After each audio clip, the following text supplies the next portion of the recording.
Salam alaikum. Donc, cette Salam alaikum de fois-ci, nouveau. j'espère que ce sera la bonne. Et donc, on vous représente à nouveau nos excuses pour cet ennui technique.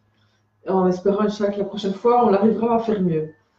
Vraiment navré. Bon, ben, nous, c'est normal qu'il nous arrive parce que nous travaillons avec les moyens de bord. Inch'Allah, à l'avenir, il y aura des améliorations, hein. Il y aura des meilleurs moyens techniques. Bon, donc on reprend lorsque le prophète Mohammed, que la paix de Dieu soit pour lui et pour sa famille bénie et infaillible, est arrivé aux alentours de la Mecque. Et puis, les gens de la Mecque voulaient lui lancer un défi moral, comme je disais tout à l'heure, à l'instant.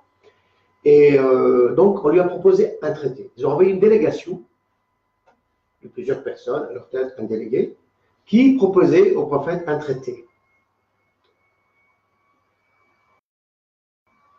Ici, dans cette situation-là, on voit la grandeur du prophète, l'audace de ceux qui sont venus le voir, la délégation, et aussi, malheureusement, la défiance de certains de ses compagnons, la défaillance. Donc, la fragilité. La fragilité. D'abord, ceux qui sont venus voir le prophète Mohammed, ils ont proposé pour lui une lettre, comme quoi c'est une lettre de traité entre le prophète Mohammed et telle personne de la part de John de la Mecque, qui s'appelle moi, et qu'il a écrit au début de la lettre, le prophète, il a dit, ça vient du prophète Mohammed, le messager de Dieu. C'est ce qui a été conclu entre telle personne, la délégation, l'autre partie, et Mohammed, le messager de Dieu. Alors l'autre, c'est ça son audace, il est d'abord en situation de faiblesse. Hein. Il lui dit, comment toi tu écris Mohammed, le messager de Dieu? Nous, on ne te reconnaît pas comme messager de Dieu. On ne veut pas que tu écrives ça. Bien sûr, il y a certains amis du prophète qui sont dit, ah non, non, le prophète il est démocrate, on est messager de Dieu. Donc il a manifesté, malgré qu'il était vainqueur, hein, était en situation de force, qu'est-ce qu'il s'est montré? Il s'est trouvé modeste, il s'est mis, il a respecté les conditions de ses ennemis dans le but d'avoir la paix, parce que lui, le prophète, il voulait la paix. Donc il ciblait un intérêt plus important. Oui. Plus important que lui, plus important que son intérêt personnel. C'est une valeur morale. C'était en tout cas un principe qu'il mettait en évidence. Donc il a accepté d'enlever le mot messager de Dieu. Premièrement. Deuxièmement, regarde, un de ses compagnons lui a dit, et parmi les conditions qui étaient posées, pardonnez-moi, il y avait la condition que si jamais un musulman rejoint les idolâtres, donc il rejoint l'autre camp, hein, eux, ils ne doivent pas le rendre. Ils sont libres de ne pas le rendre. C'est-à-dire, qui est libre? C'est-à-dire que les idolâtres, ne ils ont le droit de ne pas, si un musulman, par exemple, renonce à la religion, ou bien il revient dans le camp des idolâtres, il ne doit pas le rendre. Par contre, si un idolâtre devient musulman, il doit, malgré qu'il est musulman, les musulmans doivent le rendre aux idolâtres. Ce n'était pas juste par rapport, c'est-à-dire vraiment, comment tu imagines? C'est-à-dire que les gens à ce moment-là appartenaient à la tribu, à la société. C'était dur comme condition. Et donc il n'était pas libre. Donc si par exemple moi, je deviens musulman, je rejoins les musulmans, alors les musulmans me livrent quelque part à mes ennemis qui vont peut-être me tuer. Hein?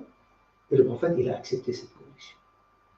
Parce qu'il voulait vraiment la paix. Et même si c'était imposé ou bien c'est impliqué des conditions de perte quelque part, c'est pour lui l'objectif principal. Donc c'était juste parce que le prophète l'a fait, parce qu'il voyait autre chose que les autres personnes. Il avait la connaissance d'un autre objectif. D'un autre objectif. Et donc, un de ses compagnons s'est dressé contre lui. Il lui a dit, comment? Il lui a dit, nous ne sommes pas sur le bon chemin. Le prophète dit, bien sûr, nous sommes sur le bon chemin. Nous sommes bien sûr dans le chemin de Dieu, le bon chemin. Il dit, alors pourquoi nous abaissons notre religion? Tu imagines? il a accusé le prophète d'abaisser la religion, d'abaisser le principe pour lequel il était envoyé les messagers. Donc c'était impoli c'était pas impoli En de fait, dire ça. on peut même dire qu'il accuse le prophète de nuire, de causer du tort Voilà, c'est ça. Donc, à la religion voilà, qu'il est voilà. censé révéler. Mais malgré réellement ça, ce monde. le prophète qui avait de pouvoir illimité était messager de Dieu. Il pouvait ordonner ce qu'il voulait. Il n'a pas donné aux compagnons, il n'a rien fait. Il a répondu aux idolâtres, d'accord, j'accepte vos conditions volontairement, malgré ce sont des conditions qui ne sont pas très Conforme, très en phase avec égales, donc moi je les accepte. Et puis, il a conclu la paix. Mais cette paix qu'elle a réussi à conclure a fait en sorte que la réputation de son indulgence, de sa tolérance, a gagné les cœurs de tout le monde de l'époque. Et il s'est rendu compte qu'il avait beaucoup de pardon et qu'il excusait les gens pour leurs fautes. Oui. C'était une grande leçon de morale. En plus, l'année d'après, quand il est venu, le prophète aussi avec son peuple, pour faire le pèlerinage, la Mecque l'a reçu. Ils l'ont accueilli à bras ouverts. À bras ouverts, et les idolâtres qui étaient contre lui, ils sont devenus tellement minoritaires qu'ils ne pouvaient plus rien faire. Donc, alors pour eux, encore une fois, une grande preuve de sa grande moralité quand il est entré à la Mecque. Le prophète Mohammed, que la paix de Dieu soit pour lui et sa famille, béni et affaire, à l'entrée. Les gens de la Mecque, ce sont des gens qui ont tué les musulmans, qui ont confisqué leurs biens après leur départ de la Mecque, donc ils ont agressé. Donc, ils ont fait beaucoup de mal. Ils ont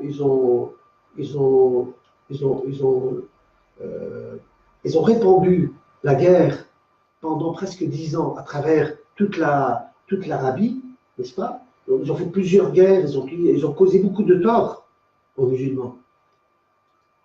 Et le prophète, quand il entre à la Mecque, il y a un des musulmans, qu'est-ce qu'il dit? Il dit, aujourd'hui, c'est le jour de la vengeance. Aujourd'hui, c'est le jour de la victoire. On va faire les comptes à tous ceux qui nous ont agressés, à tous ceux qui ont déclaré la guerre, à tous ceux qui ont... Le prophète, qu'est-ce qu'il a répondu quand on a dit ça? Il a dit, non, aujourd'hui, c'est le jour de la clémence. C'est le jour de la miséricorde. C'est le jour du pardon. Et lorsque les gens de la Mecque lui ont demandé, qu'est-ce que tu vas nous faire? Ceux qui étaient vaincus, qui ont causé beaucoup de mal au prophète, il leur a dit, qu'est-ce que vous pensez que je vais faire pour vous? Ils ont dit, nous savons que tu es un généreux, fils d'un généreux. Il a dit, alors, partez, allez-vous en paix, vous êtes les libérés. Il les a libérés tous.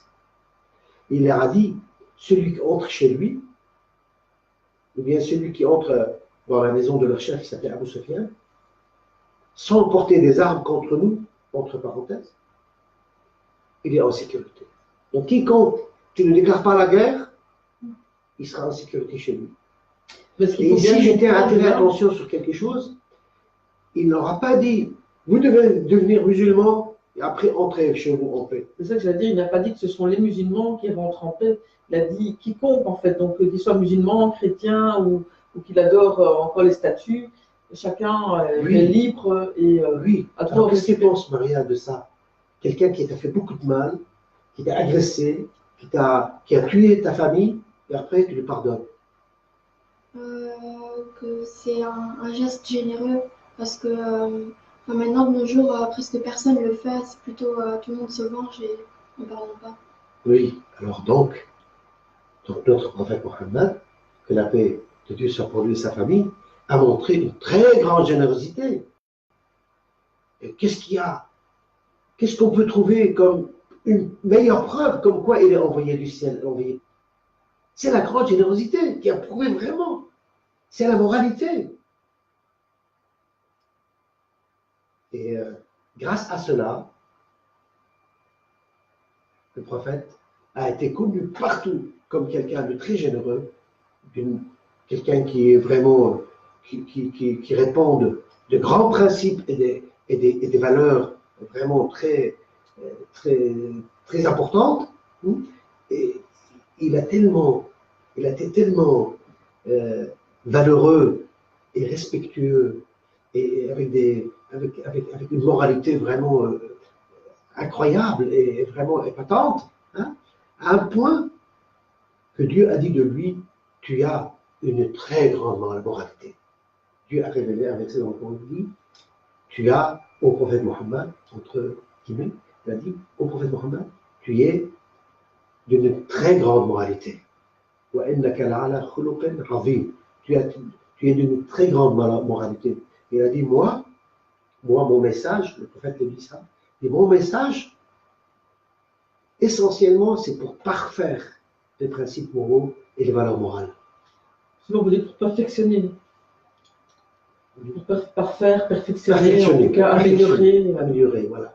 Pour parfaire, c'est-à-dire pour que les valeurs morales soient complètes. Tout le monde, qu'il n'y a plus de valeurs morales hors de... Donc moi, je vais, avec mon message, répondre toutes les valeurs morales sans exception aucune, sans exclure aucune valeur. Toutes les valeurs morales, moi, je vais les répondre. C'est ça. C'est bien répondre à la morale. Et les valeurs morales. C'est quoi les valeurs morales, à ton avis? C'est être généreux, Oui. modeste. Si quelqu'un nous fait du mal, ben, on le pardonne. dit quoi, et on pardonne. Et être une personne pleine de qualité. Oui. Très bien. Et voilà, c'est tout. Oui, il y a beaucoup. Je pense que c'est bien résumé, c'est une personne avec toutes les qualités. Oui. Je pense aussi, par exemple, à la gratitude aussi. La gratitude. C'est le fait de remercier quand on a bien fait.